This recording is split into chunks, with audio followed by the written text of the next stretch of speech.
Welcome to your daily 5 minutes market brief with JPMorgan and Luna. Today is August 8th, 2025. I am Luna. I am JPMorgan. U.S. equities yesterday. Definitely a mixed bag. The Dow dipped maybe 0.5%. S&P down just a touch, 0.1%. But the Nasdaq, that was the interesting one. It rallied late, finished up 0.4%. Yeah. A record high, actually, around 21,243. So what was driving that? Those kinds of cross currents? Well, it's fascinating. It really boils down to sector leaders and laggards, tech shares. They really outperformed. Especially chips. Especially chips, yeah. Semiconductor stocks surged. NVIDIA, Broadcom, both hitting record highs. And that was tied to the tariff news, wasn't it? Directly. President Trump announced that 100% tariff on chip imports, but, and this is key, with major exemptions for U.S. manufacturers. Okay. So that lit a fire under the domestic players. Precisely. But here's where it gets interesting, like you said. Intel, right. It bucked the trend completely. Yeah, Intel stock dropped over 3%. That followed Trump publicly calling for the CEO to resign over alleged conflicts involving China. Wow. And staying with big tech, Apple climbed another 3%. That came after Tim Cook and Trump announced that huge $100 billion U.S. manufacturing plan. So policy moves really driving individual stocks there. Definitely. But on the flip side, healthcare looked weak. Eli Lilly got hammered. Oof, yeah, down 14%. Really disappointing trial results for their oral weight loss drug. A tough reminder about pharma pipelines. If it ending this out, what about other assets? Well, crypto markets saw some gains. Bitcoin bounced back a bit toward $117,000. And treasuries. Yields were up. They pushed higher, yeah. The 10-year yield hit roughly 4.25%, which is near a multi-month high. That came after a, well, pretty weak 30-year bond auction. Okay, we'll circle back to that auction. Gold, oil.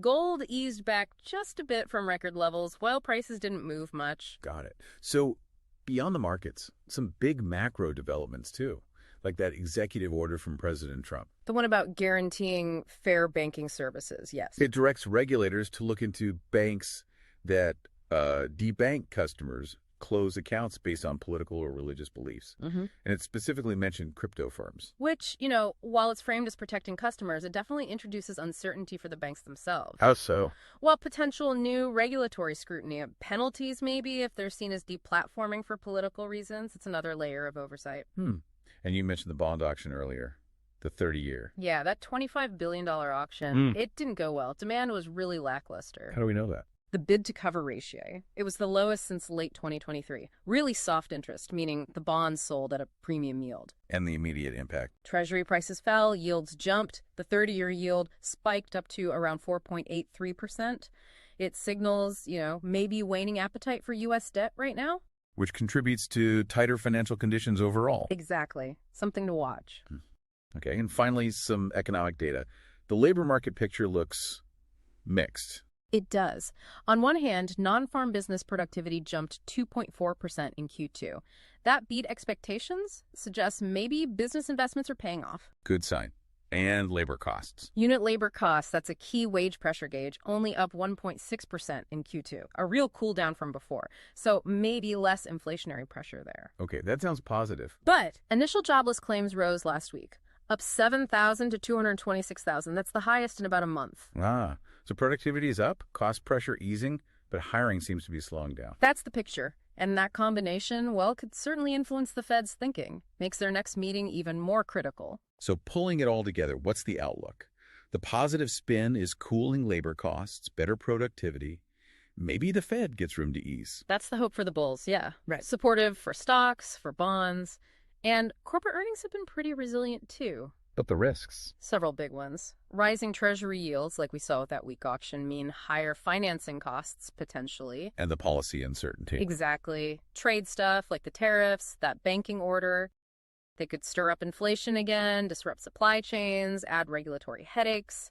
It's a lot to juggle. So investors will be watching upcoming data really closely. Absolutely. Next week's July CPI report is huge for inflation watchers, and the next jobs report before the Fed meets mid-September. Those are key. Okay, so summing up, it's still a dynamic picture.